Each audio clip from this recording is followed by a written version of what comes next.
Hi all and welcome back to another Cheltenham Festival 2020 Antepost video. These videos seem to be going down a treat. You guys are interacting with them, which I love to see.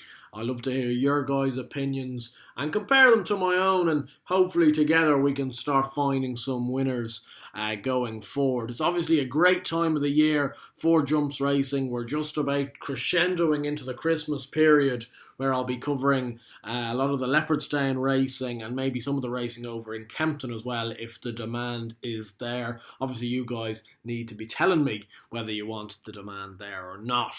It was a relatively informative weekend of action. Wasn't that many big races, but I suppose a few things to take out of it. Andy Dufresne was the main one for me, getting beaten over in Navan by Latest Exhibition. He didn't seem to run to his best. I wouldn't take that as being his best. But that being said, Latest Exhibition is a solid horse. He'll probably end up in a Ballymore. He'd be probably a 16, 20 to 1 shot for a Ballymore, but he's a solid horse. His form in the book is good.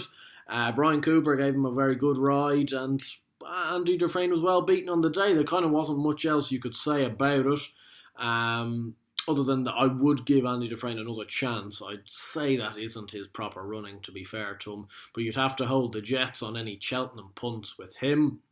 Over at Cheltenham, the international hurdle I felt was a bit anticlimactic, and I'm going to talk about that more in a bit, with Call Me Lord winning from Ballyandy, who's just not a good... He's a solid horse, but he's a handicapper, really. Call Me Lord isn't much more than a handicapper. Pentland Hills was well stuffed. Elixir the Nuts was well stuffed. My big one for the weekend was Windsor Avenue on Saturday. He was well stuffed as well by Sam Spinner. Sam Spinner put in an excellent performance, I must say. I'd say the National Hunt Chase would be more his cup of tea, just because it would be less emphasis on his jumping from a speed perspective. But that being said, if he puts in another good effort, you would feel hard-pressed to not let him take his chance in the RSA. Also, the Caspian Caviar Gold Cup went to Warthog, put in a good performance. These are sort of horses that might rock up in the Brown Advisory, that sort of stuff. But the main thing I took out of that, looking into this week's selections, which there's two, and they're two massive prices to add to the already list of massive prices. You don't want me here. I know I put Envoy Allen up in the last video, but you guys on the whole don't want me here and putting up really short price favourites. Like, we all probably could tell you that Paisley Park's going to win the Stayers Hurdle, but, you know, it's not going to take a mind reader to tell you that. So I want to put up speculative punts, and hopefully one or two might come in, and that would make your festival great if they were to. The first one is looking at the Champion Hurdle market. And the Champion Hurdle market at the moment is very flaky. One way or another you look at it.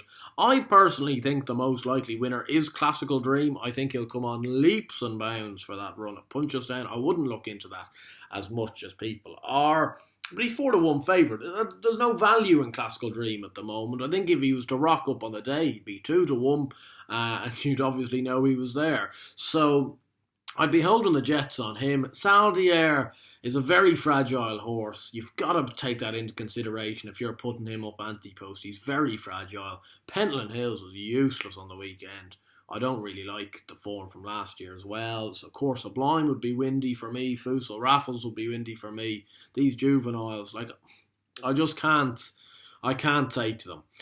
And I've been looking down through the market. Is there anything there? And I see a few people are quite sweet on Elixir the Nuts, and I know he'll come on for that run, but he was well beat at Cheltenham on Saturday, which would concern me.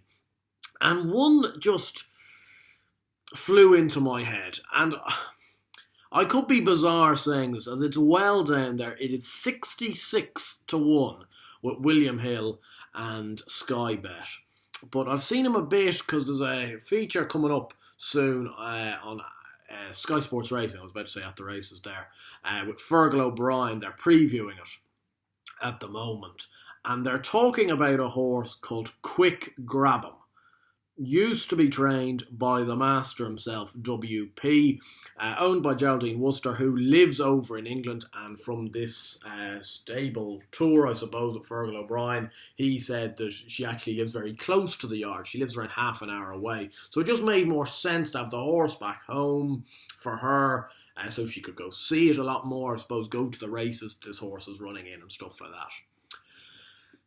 Looking at Quick Grabham's form, it is good, I think. I think it's strong form in the book. He won the Royal Bomb Novice Hurdle last year, won this year by MYLN, and it's been won by some very good horses over the past few years. He won it last year beating a horse called Triplicate by 3.5 lengths.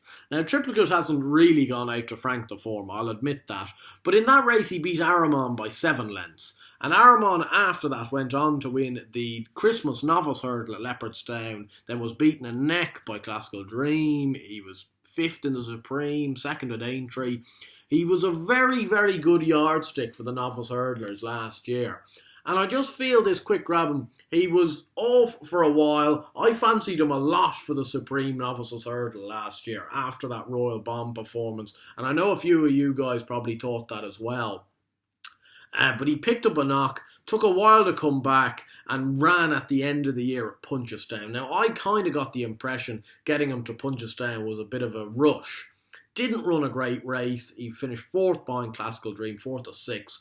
Beaten around 18 lengths. It wasn't a particularly good performance, I'll admit that. He then went over to O'Toy and ran in a race behind Mr. Adjudicator when he finished 5th of 11. He was long odds that day. He was like 30 to 1, or 31 to 1, I think, when I looked at it back, because the French odds are obviously a bit strange. But looking at that race back, he wasn't particularly put in it, to be honest. He was held up very, very tenderly ridden, and kind of stayed on after the last and ran an okay race, again beaten in the region of 15 to 20 lengths. So you're looking at those two runs and going, you know what, he can't be close in a champion hurdle. And I get that, but he's 66 to 1 here. And for a Grade 1 novice hurdle winner, that, to be honest, I would have had at a high rank for novice hurdlers last year when he was at his best. I just think it's too big in such a weak division. He's obviously gone over to Fergal. Fergal's banging in winners at the moment. I couldn't rate Fergal O'Brien more highly to you if I tried. I think he's a superb up-and-coming trainer. And this is potentially a breakout horse for Fergal. He says that the Christmas hurdle is really being taken into consideration with the champion hurdle down the line. So this is the plan. If he is good enough, he will run in the champion hurdle. So I just think it's a 66 to 1 shot, which, if he ran an okay race in the Christmas hurdle, could become a 33 to 1 shot. You know, if he's in any way good enough form, they'll take the chance. They'll run him at Cheltenham and they'll run him in the champion hurdle. Like, unless he's pulled up in the Christmas hurdle or absolutely nowhere near the races, they'll try to pursue this. He's got good novice hurdle form from last year, and I'm actually surprisingly a bit sweet on him here at 66s. I really liked him last year when I just saw him, because I'd kind of forgotten about him, and then I saw him in the preview for this Fergal O'Brien stable tour. I went, Jesus, he's got Quick Grabham. He was one of my favourites back in the day. I backed him at Leopardstown once when he won a bumper for Robbie Mack. I was at Ferriers when he won the Royal Bond. I saw him win his maiden hurdle. I really like this horse, and I just think he's big price at 66s. So whatever you want, whether you want to put £2 each way on it, 66 to 1, it will get you 140 quid come March if he comes in. So that's really my thinking there. And champion hurdle market is poor. People are looking for an answer. A lot of people are saying that it could be won by a handicapper this year. I think that's a bit extreme, but I think Quick Grabham is better than a handicapper, and that's where I'm coming from. And the other one is in the Triumph Hurdle. So we've had a 66 to 1 shot for the Champion Hurdle, but now we're on to the Triumph Hurdle, a 33 to 1 shot. And I've just got a feeling that Gary Moore has a brilliant handle on the juvenile form this year. We haven't seen that many brilliant horses come out in the juvenile scene in Ireland yet. Cerberus and A Wave of the Sea are probably the two best. I quite like A Wave of the Sea. Cerberus is decent enough as well, but they're not setting any world alight. The big hype horse for this race is Goshen, who's now, I think, 9-1, which is so short. He's a really good horse. I think he's a horse of tremendous ability, but he jumps out to his right a lot. And he's going to have to run at Cheltenham before the Triumph Hurdle for me to be really interested in this horse, because I just feel it could be a bit shaky for him there. But what I'm saying is, because he has Goshen, Gary Moore does have that handle on juvenile form, and he won the Grade 2 juvenile hurdle at Cheltenham on Saturday with a horse called Botox Has, who is 33-1 for the Triumph Hurdle. Now this horse seems to be a lot more straightforward. Probably not as good as Goshen in overall ability-wise, but he jumps straight, he travels well, he finds for pressure. He's a horse I like. He won a small enough race. Oh, it was at one of those poor enough tracks, whether it was Fontwell or Plumpton. It was one of those two. By 17 lengths at the start of the season, beat a horse called Prefontaine of John Joe's. He then went to the November meeting, where he was second in a Grade 2 Triumph Hurdle trial behind a skeleton horse called All Mankind, who's currently 20-1 for the Triumph. I think that was pretty good form in the book, and he travelled really keenly that day, didn't jump particularly well, but found for pressure and kind of kept to his guns up the hill. And I was wedged in on him on Saturday. I thought he was it's easy saying it now and at after time, Ansel sort of stuff. But I did think he was a good thing on Saturday. He was back from 7-4 into 8-11, jumped out, made all, a bit keen again, but less so, and jumped impeccably well from the front and was driven out for a 6-length win over a horse called Langerdan of the Skeltons, who'd won a listed race the time before with Weatherby. I think that's strong enough form in the book. Again, it's one of these ones, a bit like Quick Grab 'em. Is he going to win the Triumph Hurdle? Maybe not. Is 33-1 too big, considering this is more than likely his target? Yes, it is too big. I rate him a 20-1 shot, and I'm all about trying to get value here. So if I see a 20-1 horse and it's 33-1, I'm going to take 33-1. 33s is widely available, I think. A few horses have them at 25s. I think one or two stingy punters have them at 20. But 33-1's a big price for a horse that more than likely, he's won a Grade 2 now, so he's not going to be able to run in the Fred Winter. He'd have to run off top weight. I don't think they'll do that. I think they'll run him in the Triumph Hurdle if he's sound enough. He seems to come on for the Cheltenham run. I was just watching an interview with Josh Moore there, and he was kind of cooling the jets on the Cheltenham talk, but he said that they thought he'd come on a lot from the previous Cheltenham run and they expected him to go in. He was backed accordingly and he did go in. So obviously there will be a few of you out there that are big fans of Goshen. I wouldn't put you off him, but I would be holding off till I see him at Cheltenham. Hopefully he runs in maybe the Trials Day juvenile race there. And maybe Botox Has will run against him. You wouldn't know. They're different owners.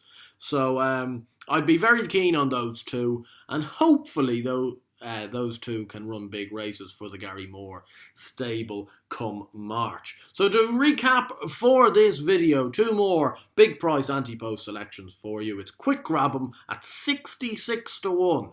66s. If that goes in, we're in loopy land here for the Champion Hurdle, and Botox Has for the Gary Moore stable at 33-1 for the Triumph Hurdle. As always, if you guys enjoyed this video, please do give it a like and subscribe to the channel down below. It does mean a lot. Obviously, there's been a steady flow of subscribers. You guys are commenting buckets on these Cheltenham videos, and I love every single comment that comes in, and I'll try to respond to every single one if you put it down below. But until next time, hopefully you can find a few winners during the week, and I'll probably see you again near to Christmas time, where we'll start previewing some of the big races at Leopardstown and Kempton. So until then, best of luck.